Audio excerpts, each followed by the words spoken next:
बड़ी खबर इस वक्त की कुतुब मीनार को लेकर है। हिंदू पक्ष की अर्जी पर एएसआई की तरफ से जवाब दाखिल किया गया है। एएसआई ने कहा है कि पूजा का अधिकार नहीं दिया जा सकता। संरक्षित स्मारक में पूजा की अनुमति नहीं दी जा सकती है। कुतुब मीनार की पहचान को बदला नहीं जा सकता है। हिंदू पक्ष की तरफ से अदालत में याचिका दाखिल की गई है और परिसर के अंदर जो देवी देवताओं की मूर्तियां हैं उसका दावा किया गया है, वहां पर पूजा का अधिकार मांगा गया है। लेकिन आर्कियोलॉजिकल सर्वे ऑफ इंडिया की तरफ से, एएसआई की तरफ से कहा गया है कि पूजा का अधिकार नहीं दिया जा सकता है। यह संरक्षित स्मारक है, यहां पर पूजा नहीं हो सकती है। अरविंद सिंह मेरे साथ और जानकारी के साथ जुड़ गए मेरे सहयोगी। अरविंद, एएसआई की तरफ से क्या जवाब दाखिल किया गया? देखिए, एएसआई ने साकेत कोर्ट में जवाब दाखिल किया है और उनका ये कहना है कि ये नेशनल मॉन्यूमेंट एक्ट के तहत जो कुतुब मीनार परिसर है वो एक संरक्षित स्मारक है। 1914 में जब इसका अधिग्रहण किया गया उस वक्त यहाँ पर कोई पूजा अर्चना या नमाज नहीं हो रही थी। लिहाजा नियमों के मुताबिक 1914 का जो स्टेटस है उसको बदला नहीं जा सकता। यानी एक तरफ से जो मांग की गई थी कि यहाँ पर हिंदू देवी देवताओं की मूर्तियों की पुनर्स्थापना होनी चाहिए, उनकी पूजा अर्चना का अधिकार मिलना चाहिए, उन याचिकाओं को खारिज करने की मांग एएसआई ने की है और कहा है कि जिस वक्त उसने इस पूरे परिसर का अधिग्रहण किया उस वक्त की जो स्थिति थी उसको नियमों के मुताबिक बदला नहीं जा सकता। उस वक्त कोई पूजा अर्चना यहाँ पर नहीं हो रही थी, लिहाजा अब भी इस बात की इजाजत नहीं दी जा सकती। जो याचिका दाखिल की गई थी उसमें क्या क्या मांगे रखी गई थी? देखिए, याचिका में दो महत्वपूर्ण मांग थी। पहली ये कि याचिका में ये क्लेम किया गया था कि 27 हिंदू जैन मंदिरों को तोड़कर कुतुब मीनार परिसर के अंदर जो मस्जिद है कुव्वतुल इस्लाम उसको बनाया गया है। लिहाजा यहाँ पर देवी देवताओं की मूर्तियों की पुनर्स्थापना होनी चाहिए, उनका पूजा अर्चना का अधिकार मिलना चाहिए और साथ ही ये कहा गया था कि एक ट्रस्ट का गठन होना चाहिए जिसकी देखरेख में यहाँ पर जो मूर्तियों की पुनर्स्थापना और उनके पूजा अर्चना का अधिकार को सुनिश्चित किया जा सके। लेकिन अभी अभी आपने भी देखा होगा जिस तरीके से वहां पर एक इमाम है उनकी तरफ से कहा गया कि यहां पर नमाज भी बंद करवा दी गई है। आपने जो अभी कुछ देर पहले कहा कि एएसआई ने कहा कि जब हमने अधिग्रहण किया था तब ना पूजा अर्चना होती थी ना नमाज होती थी, तो यानी कि अब दोनों नहीं हो पाएंगी, एएसआई ये कह रहा है।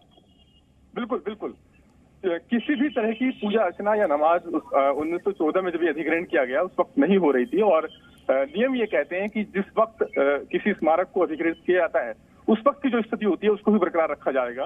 तो ऐसी सूरत में एएसआई का कहना है कि अब पूजा अर्चना के अधिकार नहीं दिया जा सकता, उसकी अनुमति नहीं दी जा सकती। ठीक है, अदालत का जो फैसला है क्या पूरे तरीके से एएसआई के जवाब पर निर्भर करेगा या फिर आगे इसके बाद हिंदू पक्ष के पास कोई विकल्प बचता है?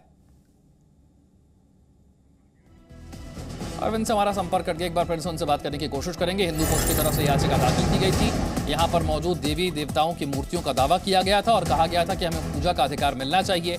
एएसआई को इसमें जवाब दाखिल करने के लिए कहा गया था। आर्कियोलॉजिकल सर्वे ऑफ इंडिया की तरफ से कहा गया कि हमने जब इसका अधिग्रहण किया तब यहाँ पर ना पूजा अर्चना होती थी ना यहाँ पर किसी तरह की नमाज होती थी। ऐसे में यह संरक्षित स्मारक है और संरक्षित स्मारक में पूजा नहीं हो सकती है। कुतुब मीनार की पहचान नहीं बदली जा सकती है। ये एएसआई की तरफ से जवाब दाखिल कर कहा गया है। देखिए, हिंदू पक्ष की तरफ से दावा किया गया कि यहां पर कई मंदिर थे, उन मंदिरों को तोड़कर यहां पर निर्माण किया गया। याचिका दाखिल की गई कि पूजा का अधिकार उन्हें मिलना चाहिए।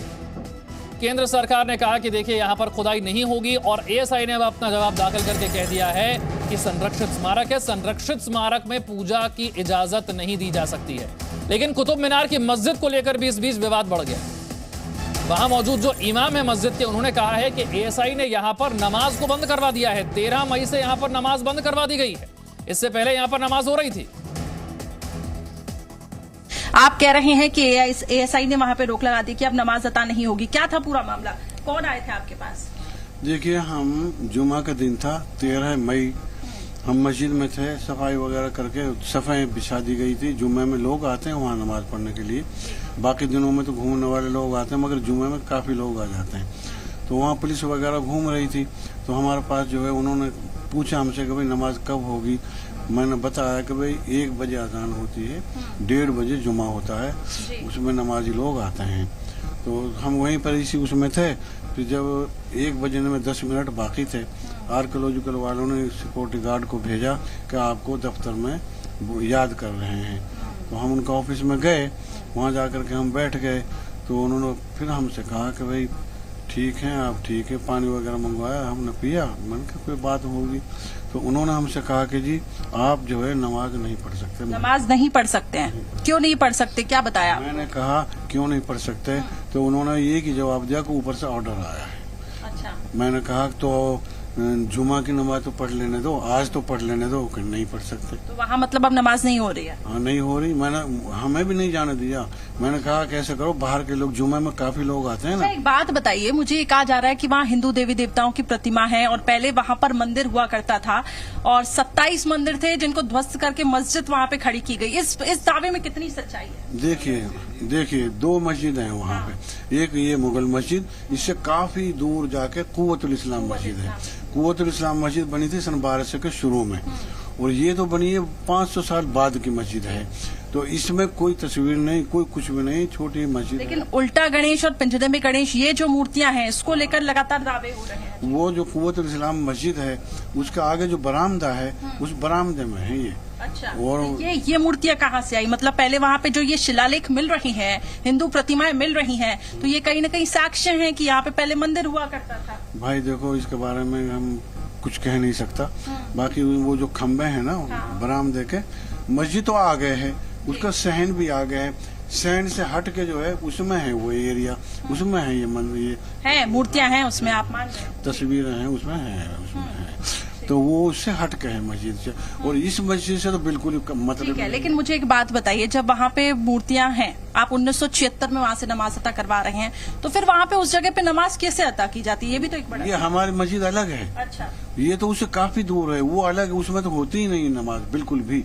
इसमें हमेशा से नमाज होती आ रही है। तो वो ये मस्जिद जो है, इसमें नहीं है कुछ भी, ये तो अलग है, उससे काफी अलग है। वो कुव्वतुल इस्लाम मस्जिद अलग है जिसमें विवाद है, ये मुगल मस्जिद अलग है, इसमें कुछ भी नहीं है। और यहाँ नमाज होती आ रही है हमेशा से, उसमें होती ही नहीं, पहले से नमाज नहीं होती, वो तो पहले से ही बंद है। ठीक है, अभी यहाँ पे नमाज बंद कर दी गई, क्या आपसे कहा गया अगला कदम आपका क्या होने वाला है? देखिए, हमने तो दिल्ली वक्फ बोर्ड की तरफ से, चूंकि मैं हूँ, और दिल्ली की जितनी मस्जिदें हैं सब दिल्ली वक्फ बोर्ड के अंडर हैं, वही सब इमामों को तनख्वाह देते हैं। तो हमने सबसे पहले वहीं गए। हम अमानतुल्लाह जो चेयरमैन है दिल्ली वक्फ बोर्ड के, उनके पास गए, उनसे हमने बात कही, उनको दरख्वास्त दी गई मस्जिद में इस तरह से वाक़या हो रहा है, यहाँ नमाज के लिए बंद कर रहे हैं ये लोग। तो उन्होंने कहा कि भाई अच्छा ठीक है, हम जो है कोशिश कर रहे हैं, जहाँ तक भी होगा कोशिश करते हैं कि यहाँ नमाज जारी हो, क्योंकि यहाँ तो पहले से ही नमाज होती आ रही है, बंद नहीं करना चाहिए। तो हम वहाँ गए, उसके बाद में हम जामा मस्जिद के इमाम साहब हैं, वहाँ पहुँचे। तो जो 2 मस्जिद हैं, दोनों मस्जिद में क्या नमाज को भी बंद करवा दिया गया? उसमें तो होती ही नहीं, पहले से ही नहीं हो रही उसमें। इसमें होती आई नमाज, इसमें हमेशा से नमाज होती आ रही। ये तो अब बंद किया है 13 तारीख से, पहले नहीं बंद हुई कभी भी, नमाज जारी थी इसमें हमेशा। Presenting B News app available on Google Play and App Store. Download it now.